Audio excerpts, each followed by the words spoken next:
Então vamos começar nossa apresentação aqui sobre gestão de pessoas em projetos. A equipe é o Edgar, Felipe, Marco, Pedro e Rodrigo Formiguera. Então, equipes de projetos. Quantos de vocês já trabalharam em projetos que foram concluídos com sucesso ou fracasso? Quais os principais motivos? Tem um exemplo de quando eu fui coordenar uma equipe em janeiro, que eu acabei dando uns gritos com o cara lá e o cara acabou caindo no choro. Então, quais os motivos que levou, qual seria a melhor tratativa como um líder e estando coordenando o projeto? E quem que fracassou foi o cara, quando chorou? O cara, É. eu consegui meus objetivos, né? E aí, no outro dia, tivemos que estar mandando o cara embora porque estava daí chorando e arranjando encrenca entre a equipe. Então, quando você tem uma equipe, elas podem ser elas podem ser maleáveis, elas podem ser adaptáveis, podem ser multidisciplinares, complexas, competentes, renováveis, entre outras características positivas, mas também podem ser complicadas de gerenciar e difíceis de construir. Então, os tipos de agrupamento. Existe o agrupamento, por exemplo, que são bandos, grupo ou equipe, que seria como mais para projetos ou competições, times, e corporações, que são de rotinas, escritório, burocracia. Elas têm interdependência entre elas, entre os próprios tipos de agrupamento, e algumas têm alguns objetivos comuns e que não são comuns entre elas. Como fazer? Então, entender que existem aspectos não técnicos que influenciam positivamente ou negativamente em projetos. Entender que as pessoas são diferentes, entender que as diferenças entre as pessoas podem utilizar a diversidade como vantagem competitiva, antecipar, resolver e evitar conflitos, que seria o caso do exemplo inicial. O que poderia ter sido feito para estar evitando esse conflito interno na equipe. Então, gerenciamento do conflito.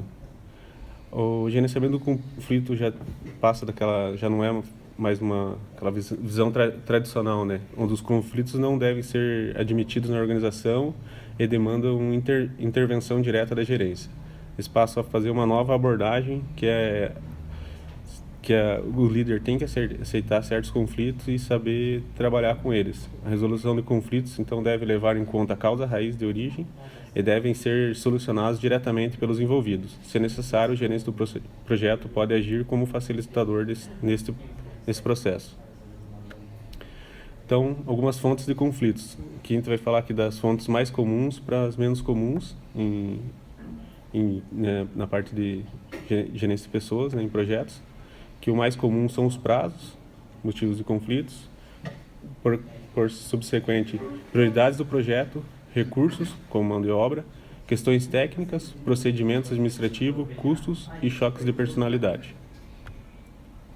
Algumas formas de resolver os conflitos. Você pode resolver pela força bruta, pelo compromisso da equipe, retirada do indivíduo, colaboração. Você pode gerenciar de várias formas os conflitos internos. O conflito surge quando há necessidade de escolha entre situações que podem ser consideráveis incompatíveis. Os conflitos são inevitáveis em uma organização. Muitos conflitos seriam insignificantes se as equipes tivessem maior nível de inteligência emocional e se os membros tivessem maior nível de autoconhecimento. Comportamento gera comportamento. Então, as principais habilidades de um líder. Ele pode agir como gerência, que possui como objetivos principais a produção de resultados que atendem às expectativas dos envolvidos no projeto.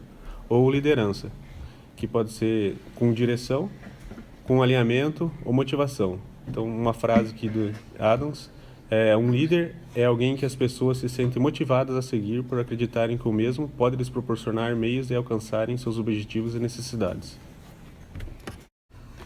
Bom, pessoal, agora vou falar um pouco sobre gerenciar versus liderar.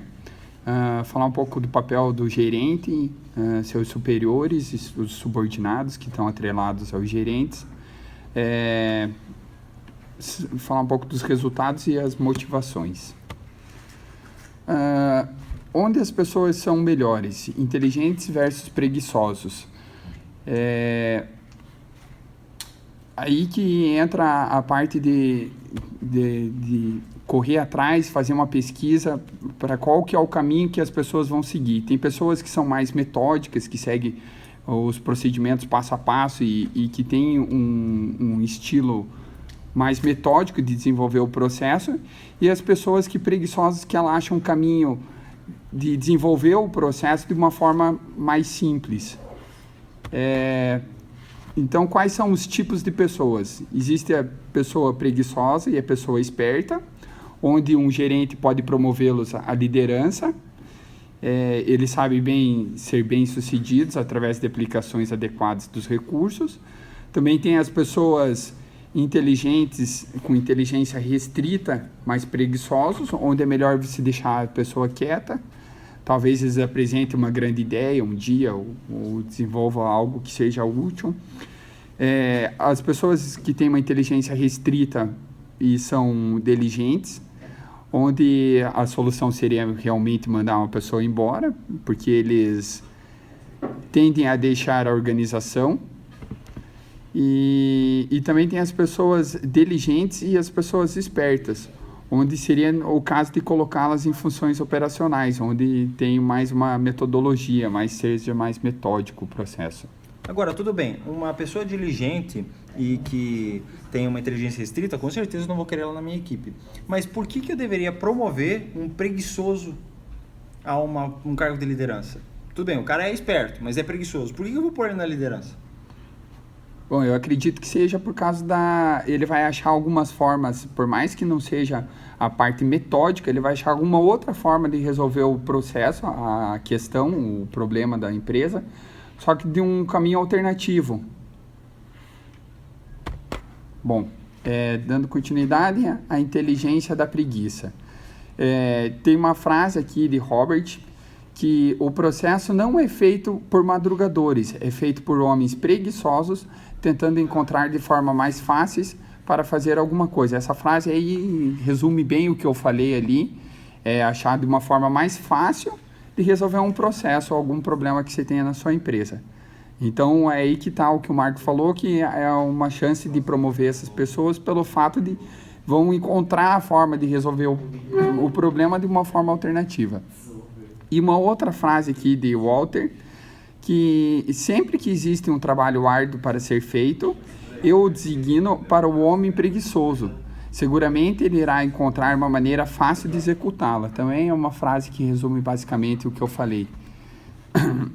E tem mais uma frasezinha de um livro ali de Peter Taylor, que é a Arte da Preguiça Produtiva. É um livro que fala sobre isso aí, realmente tem uma descrição a mais. Desenvolvimento de equipes. Modelo de Tuxman. O modelo foi proposto por Bruce Tuxman em 1965, que adicionou a quinta etapa nos anos 70. À medida que o grupo desenvolve suas capacidades e amadurece, se estabelecem relações e o líder vai alterando seu estilo. Etapas de desenvolvimento das equipes. Bom, primeiro tem a formação da equipe, depois vai ter os conflitos, o acordo, o desempenho e a dispersão da equipe. Não é incomum que uma equipe fique bloqueada em uma etapa específica. Equipes de projetos que trabalharam juntos no passado podem pular determinadas etapas. Pontos fortes, as vantagens. O modelo fornece um nível de orientação para o desenvolvimento de grupos. Os pontos fracos, as desvantagens. O modelo foi descrito para pequenos grupos. Os processos podem não ser tão lineares como descritos, mas sim cíclicos. As características de cada etapa podem não ser tão rígidas, na medida em que se considera o comportamento humano. Pode ser difícil perceber quanto um grupo passa de uma etapa para outra. Pode inclusive existir alguma sobreposição entre etapas adjacentes. O modelo não considera os papéis individuais que os membros do grupo podem assumir. Não existem orientações relativamente à duração típica de cada uma das etapas. As equipes de sucesso, quais são as missões? É a finalidade de existência de uma organização ou de um grupo, a visão. É aquilo que se espera de um determinado tempo e espaço. Valores comuns. São os valores que devem permear os relacionamentos, tais como ética, transparência, efetividade e competência. Equipes do sucesso. Além de objetivos claros, cada um sabe seu papel, atende ao mundo exterior e é aberta para mudanças. Todos dão e aceitam feedbacks. Sinergia, harmonia e interação, respeito e amizade, como um lado humano valorizado, alta inteligência espiritual, o grupo é maior que o individual. Motivação. Bom, sobre motivação. Agora vamos falar um pouquinho sobre motivação. O que é motivação? Motivação pode ser definida pelo desejo de exercer altos níveis de esforços em direção a determinados objetivos organizacionais ou não, condicionados pela capacidade de satisfazer algumas necessidades individuais. As características básicas de uma motivação são: ela é um fenômeno individual, ou seja, somos únicos e devemos ser tratados como tal. A motivação é intencional, uma vez que está sob o controle do trabalhador. A motivação é multifacetada, depende tanto do estímulo como da escolha do comportamento empregado. Motivação. Um grupo bem motivado rende mais e consegue melhores resultados. Fatores fundamentais para motivar um grupo. As pessoas conhecem o que estão fazendo, as pessoas acreditam no que estão fazendo e as pessoas são reconhecidas pelo que estão fazendo. Com a junção dos três, você tem uma motivação do teu grupo. Participar a liderança em diferentes situações. Praticar a liderança em diferentes situações. Quais são as características do pessoal técnico altamente motivado? Bom, aqui está uma frase também do Walter. A missão do trabalho. Os melhores engenheiros e cientistas não trabalham para uma companhia, uma universidade ou para um laboratório. Na realidade, eles trabalham para si próprios. Bom, a motivação e a competência técnica. A competência técnica geralmente aumenta no transcorrer da carreira e é bem constantemente expandido. Ainda que os profissionais ganhem competências, eles não ganham necessidades de motivação. A motivação declina com o aumento da experiência do profissional. A motivação é demorada para se desenvolver e pode ser destruída em instantes. A motivação é frágil, depende da pessoa, do trabalho, do ambiente e das interferências associadas. O gerente imediato pode controlar todos os elementos motivacionais não técnicos. Se o gerente sempre trata todos da mesma maneira, ele cometerá erros, pelo menos em algumas vezes.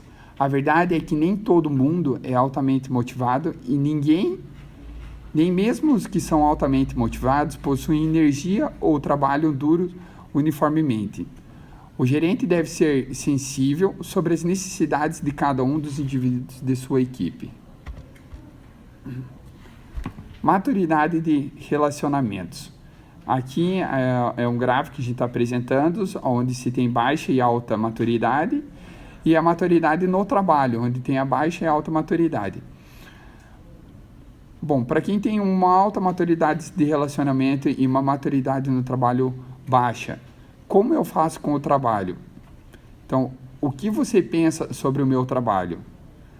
Agora, para quem tem uma maturidade de relacionamento alta e uma maturidade no trabalho alta, aqui está como eu farei o trabalho. O que você pensa sobre o meu trabalho? Agora, para quem já tem uma maturidade de relacionamento baixa e uma maturidade de trabalho baixa, já pensa de outra forma. Como eu faço o trabalho? O que você pensa sobre mim? Agora, quem tem uma maturidade de relacionamento baixa e uma maturidade no trabalho alta, já pensa de outra forma também. Sendo, aqui está como eu farei o trabalho. O que você pensa sobre mim? Autoconhecimento. Até que você realmente conheça a si mesmo, suas habilidades e suas fraquezas, conheça o que você quer fazer e por que quer fazê-lo. Você não poderá ter sucesso em qualquer coisa. É uma frase de Warren Bennis que resume um pouquinho do que a gente falou. Ishigoishi está ligado ao Zen budismo e ao conceito de impermanência. O termo é particularmente associado com a cerimônia do chá japonês. E geralmente é desenhado em pergaminhos pendurados na sala de chá. No contexto da cerimônia, Ishigoishi lembra aos participantes que cada encontro é único. Então, se alguém tem alguma pergunta... Não? Então, obrigado pela atenção.